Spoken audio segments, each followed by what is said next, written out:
Hi there, everyone. My name is Christian Eschbach, and welcome to another one of my album reviews. We are at 270. Damn. For me, those have been really fast due to, if you're one of my regular viewers, you already know computer issues. But I caught back up. We are exactly where we need to be. I got everything done in time for the Rammstein concert. We are now on Rush Counterparts. All right. Released in 1993. Oh, man. All right. So, when I really was getting into music, well, let's start with I'm Canadian, so I have to like Rush. That's just an unwritten rule. Especially being a guy, I have to like Rush. It's kind of an unwritten rule. Dinner blood.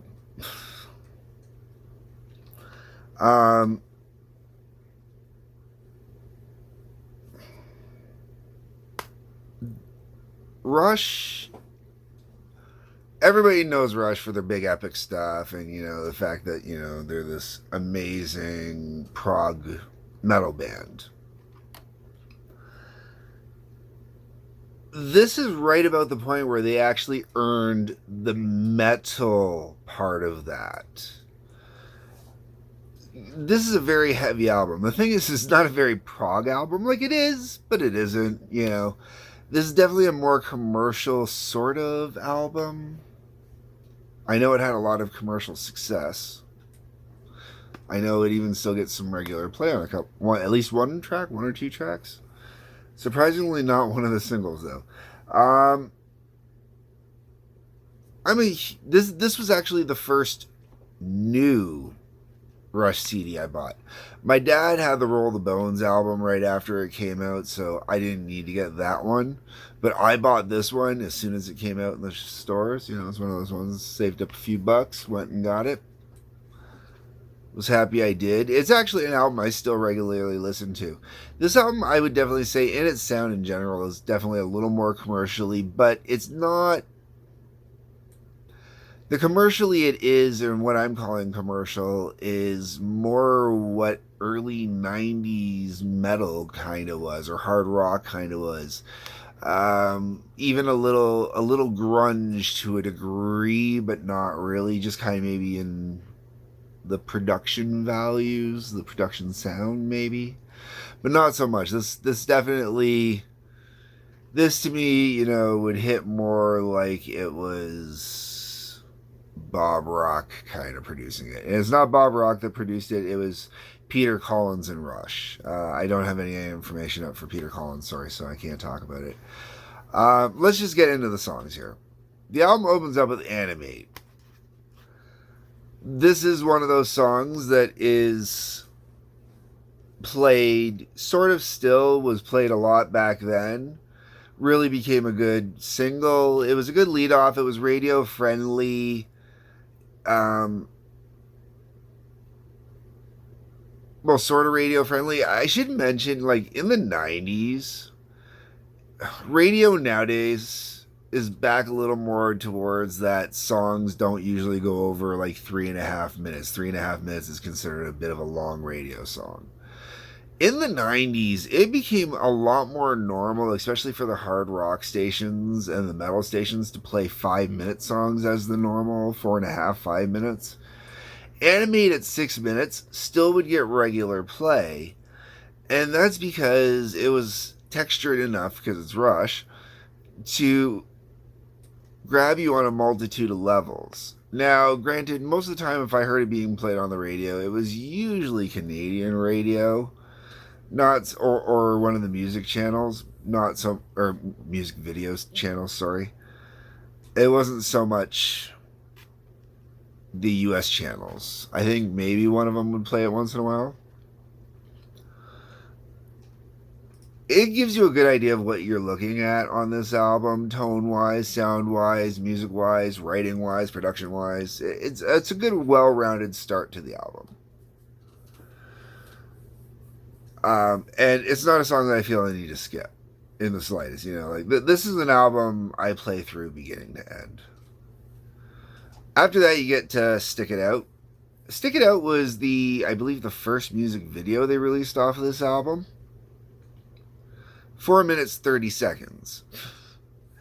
The video, I'll be honest, the video is not very memorable.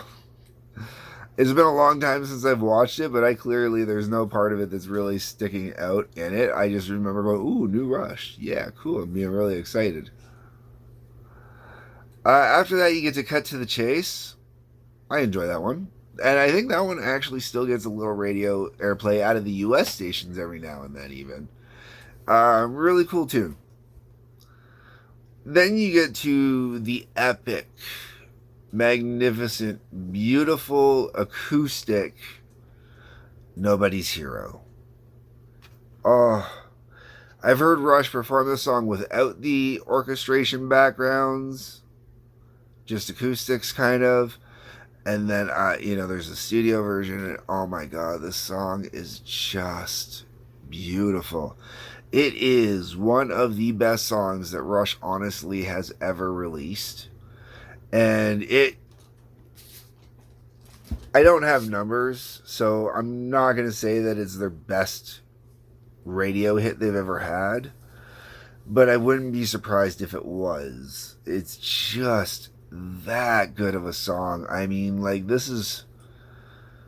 Oh. Oh. Beautiful song. Absolutely beautiful. Between Sun and Moon.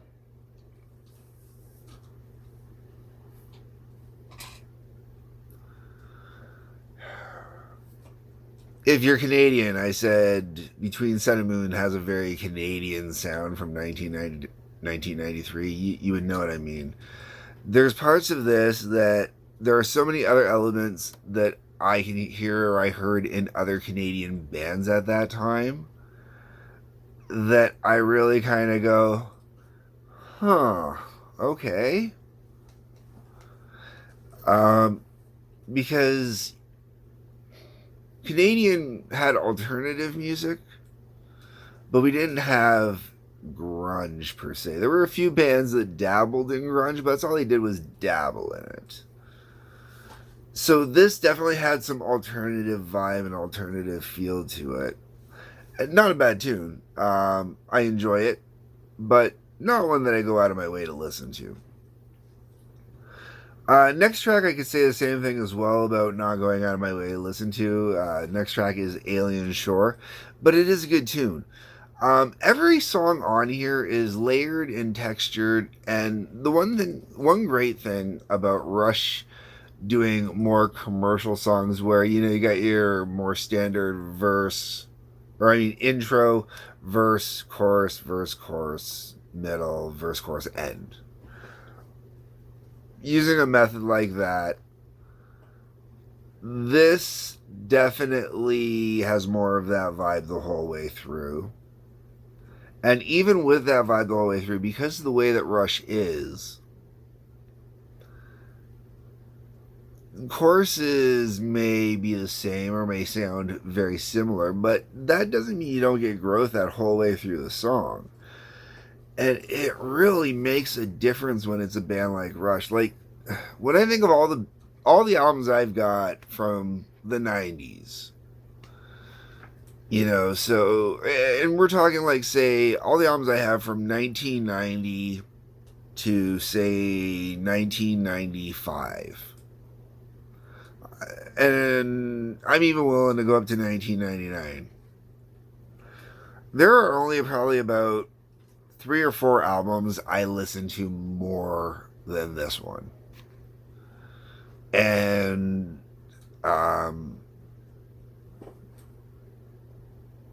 yeah, because Marilyn Manson's Mechanical Animals is an album I listen to more than this one. I don't remember what year Hollywood came out, so depending if that was 99 or in the 2000s, I don't remember offhand. I would listen to that one more than this one. And that might honestly be it from, like, 1990 to 1999. Oh, Scorpion's Crazy World for sure. And maybe The Illusions. But I don't, and then Load, Reload, probably, but this is still like real. I know I'm listing off a bunch of albums now. But this is still like really honestly, it's up there in regular, and it's if it's not even just listening to the album, it's pulling tracks off and putting them in play. Like Nobody's Hero, that is a beautiful song. I always can put that in any mix, and I'm happy with that. Um, Alien Shore is not one of those songs. Sorry, I'm gonna get back into this. Alien Shore is a good tune, and once again, love it when the album's playing. And this is once again, this is an album I listen to from beginning to end. I have no problem with that any day of the week. The Speed of Love. This is really kind of an interesting track. I really kind of I've been listening on my headphones while I've been going to and from work on my scooter, and I've kind of been digging on it, but at the same time, I kind of sit there and go, huh, are they really doing a song with lyrics like this? Are they really doing a kind of sex song?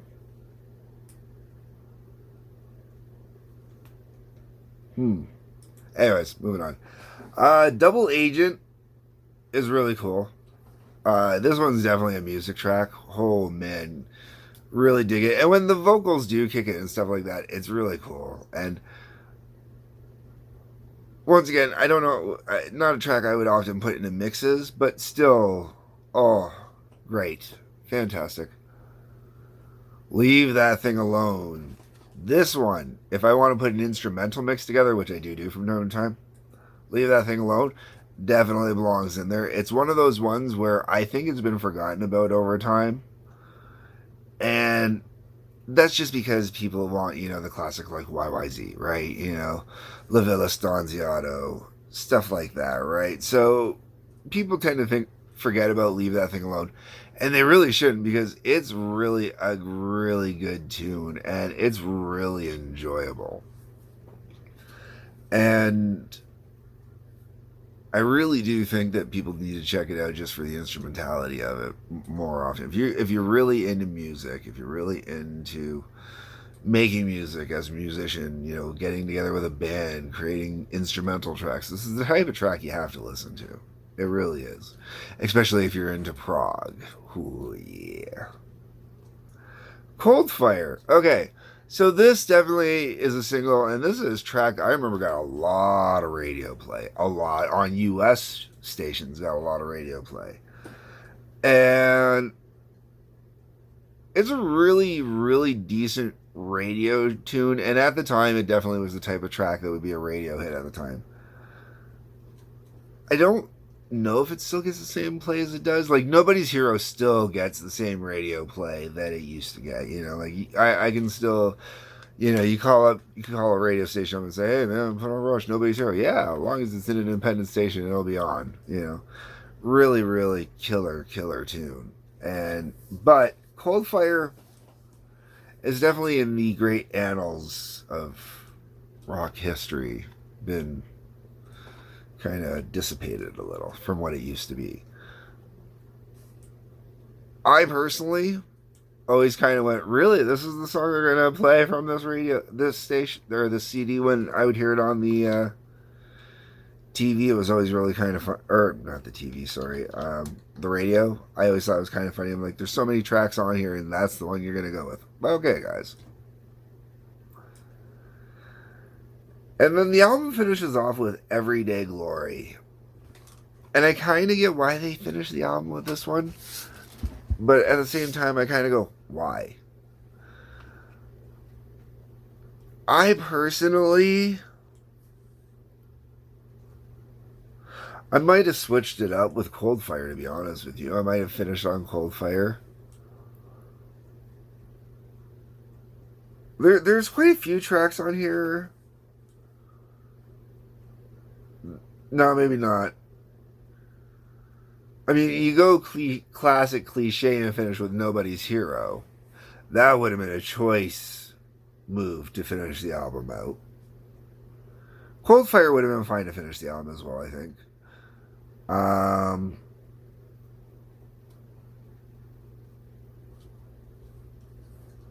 the rest of it I leave as is, I guess.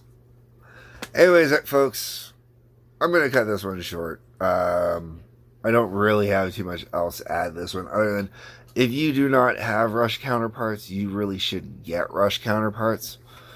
This is a choice album. It really is. It's one of the best, truly one of the best albums I think to come out of hard rock or heavy metal in the 90s. I know everybody's going to have their grunge choices in there, whatnot. So I'm going to narrow it down to rock through hard rock through heavy metal. We'll leave grunge out of there. This definitely, I think, is one of the best albums out of that time period. One of those must-have albums out of that time period. Anyways, folks, those are my thoughts. Those are my views. Those are my opinions. Let me know what your thoughts, views, and opinions are. That's what the comment section's for. I'm going to mention the link to Patreon. Hit that like button. Hit that subscribe button. Hit that bell for notifications. Let you know when new episodes are coming out. Otherwise, peace, love, take care.